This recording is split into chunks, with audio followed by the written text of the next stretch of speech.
and all across the country. And first and foremost, certainly has been organized labor. This movement wouldn't be where it is today without the leadership from the trade union organizations, as diverse as they are. And there's no better union than the United Steelworkers Union, our own Pittsburgh union. And I want to welcome Fred Redmon up here today. The president says his regrets of the union. He's out of town today. Leo Gerard, he's a big supporter of single payer. But Fred, if you'd like to come forward and say a few words on behalf of USW, thank you.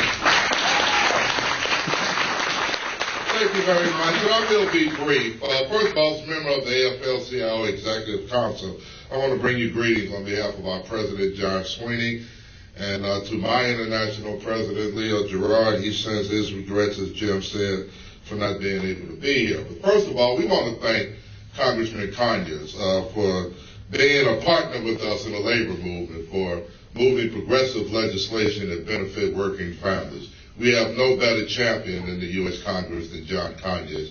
And Congressman Conyers, we thank you for everything that you do. And here in Pennsylvania, we are honored and privileged to have a champion for working families such as State Senator Jim Furlow. Jim, thank you for all the work that you do.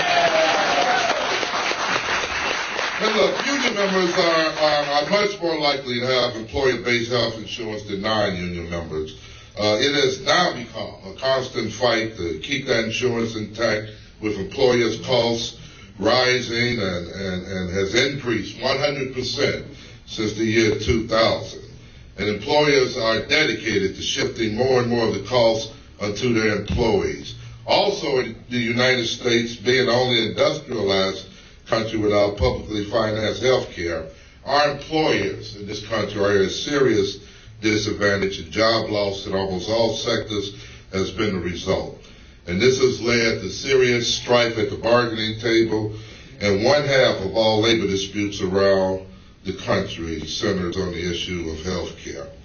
36 state AFL-CIO federations are on record in support of H.R. 676. Our union was privileged to pass at our recent convention a resolution calling for the passage of Local 676, and we joined 58 other international unions in calling on that support.